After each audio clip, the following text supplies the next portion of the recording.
Welcome to Rudra cooking. இப்போ நம்ம சாம்பார் செய்ய போகிறோம். கேரட்டு உருளைக்கிழங்கு வச்சு தான் நம்ம ஒரு சாம்பார் செய்ய போகிறோம். அது எப்படி செய்யறதுன்னு பார்க்குறதுக்கு முன்னாடி நம்ம சேனலை மறக்காமல் சப்ஸ்கிரைப் பண்ணிக்கோங்க. சமையல் பண்ணுங்கள், ரொம்ப ரொம்ப சந்தோஷமாக இருங்க. இப்போ நம்ம வீடியோக்குள்ளே போகலாம் வாங்க. இப்போ சாம்பார் செய்யறதுக்கு நான் ஒரு 200 கிராம் துவரம் பருப்பு எடுத்திருக்கேன். 3 கேரட்டு, 2 உருளைக்கிழங்கு, 2 தக்காளி, ஒரு 10-15 பூண்டு பல், மிளகாத்தூள் ஒரு 3 ஸ்பூனு, சின்ன வெங்காயம் ஒரு பவுல். சின்ன வெங்காயம் இல்லைன்னா கூட நீங்கள் பெரிய வெங்காயம் எடுத்துக்கலாம். புளி கொஞ்சம். இதை வச்சு தான் இப்போ நம்ம சாம்பார் செய்ய போகிறோம். பருப்பு இப்போ நம்ம வேக வச்சிடலாம். பருப்பை நான் ஒரு 2-3 முறை நல்லா கழுவி வச்சுருக்கேன். குக்கரில் பருப்பு வச்சுட்டேன். இப்போ நம்ம அதில் கொஞ்சம் மஞ்சத்தூளும் எண்ணெயும் சேர்த்து விட்டுக்கலாம். பருப்பு நல்லா வேகணும், அதனால் கொஞ்சம் எண்ணெய் விட்டுக்கலாம். அப்புறம் நம்ம இதை மூடி போட்டு மூடுறோம் இல்லைங்களா, இது மேலேயே கேரட்டும் உருளைக்கிழங்குமே இதை வச்சு வேக வச்சுட்டோம்னா காயும் வெந்துடும், பருப்பும் வெந்துடும், சாம்பாரும் நம்மளுக்கு கொஞ்சம் சீக்கிரமாகவும் கேஸ் மிச்சமாகும். அதுக்காக காயும் இது மேலேயே நான் வச்சு வேக வச்சிடுறேன். குக்கரை மூடிட்டேன், மேலேயும் விசில் வச்சாச்சு. இப்போ 5-6 விசில் வரட்டும். நல்லா விசில் வந்தால் தான் பருப்பு நல்லா குழைய வேகும். பருப்பு நல்லா வந்தால் தான் நம்மளுக்கு சாம்பாரும் டேஸ்ட்டாக இருக்கும். இப்போ பருப்பு நல்லா வேகட்டும். அதுக்குள்ளே நம்ம புளியை ஊற வச்சு கரைச்சி வச்சுக்கலாம். 5-6 விசில் வந்துடுச்சுங்க. இப்போ நம்ம குக்கரை திறந்து பார்த்துடலாம் பருப்பு எப்படி வந்திருக்குன்னு. காய் வந்திருக்கு,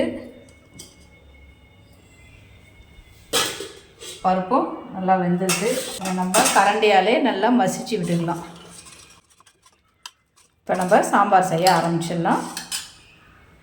சாம்பார் செய்யறதுக்கு நான் அடுப்பில் ஒரு பேன் வச்சுருக்கேன். கொஞ்சம் எண்ணெய் சேர்த்துக்கலாம். ஒரு 3-4 ஸ்பூன் இருக்கிற மாதிரி எண்ணெய் விட்டுக்கலாம். கடுகு போட்டுக்கலாம்.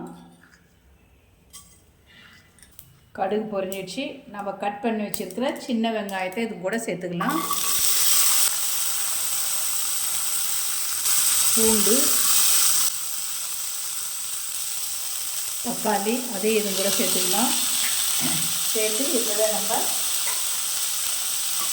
கொஞ்சம் நல்லா வதக்கிக்கலாம். இது கொஞ்சம் நல்லா வதங்கட்டும். வெங்காயம், தக்காளி, பூண்டு எல்லாமே கொஞ்சம் நல்லா வதங்கட்டும். வெங்காயம், தக்காளி, பூண்டு நல்லா வதங்கிடுச்சு. இப்போ நம்ம வேக வச்சுருக்கிற காயை இதை கூட சேர்த்துக்கலாம். கேரட்டும் உருளைக்கிழங்கு நம்ம பருப்போட வேக வச்சோம், அது இது கூட நம்ம சேர்த்துக்கலாம். சேர்த்து ஒரு வாட்டி கலந்து விட்டுட்டு பருப்பையும் இது கூட சேர்த்து வேக வச்சிடலாம் கொஞ்ச நேரம்.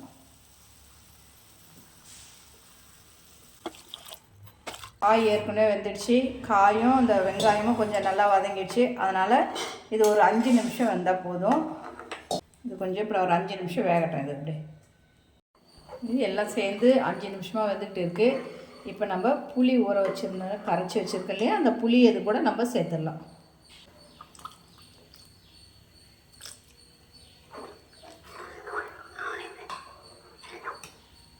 மிளகாத்தூள், சாம்பார் மிளகாத்தூள் தான் ஒரு 2 ஸ்பூன் சேர்த்துக்கலாம். தேவையான அளவு உப்பு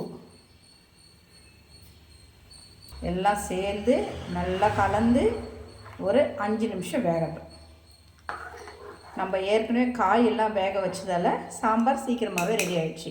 இல்லைன்னா அந்த பருப்பில் போட்டு நம்ம காயெல்லாம் வேக வைக்கும்போது கொஞ்சம் லேட் ஆகும். எப்பவுமே இந்த மாதிரி உருளைக்கிழங்கு, கேரட்டு, பீன்ஸ் இப்படிலாம் வைக்கும்போது நம்ம பருப்பு மேலே வச்சு வேக வச்சிட்டோம்னா சாம்பார் கொஞ்சம் சீக்கிரமாக செஞ்சிடலாம். நேரமும் மிச்சமாகும், கேஸும் மிச்சமாகும். சாம்பார் நல்லா கொதிச்சு வருது. இப்போ நம்ம இறக்குற நேரம் வந்துடுச்சு. அந்த நேரத்தில் கொஞ்சம் பெருங்காயத்தூள் நம்ம சேர்த்தா நல்லா வாசனையாக இருக்கும். பெருங்காயத்தூள் சேர்த்து கொஞ்சம் கலந்து விட்டுடலாம். சாம்பார் ரெடி ஆகிடுச்சு. இதை நம்ம ஒரு கிண்ணத்தில் சேர்த்துக்கலாம். அது அப்படியே இதில் கொஞ்சம் கருவேப்பிலை மல்லியை சேர்த்து நம்ம இறக்கி விட்டுடலாம். சேர்த்துட்டு கருவேப்பிலை மல்லியை சேர்த்தாச்சு. இப்போ நம்ம சாம்பாரை ஒரு பாத்திரத்தில் மாற்றிக்கலாம்.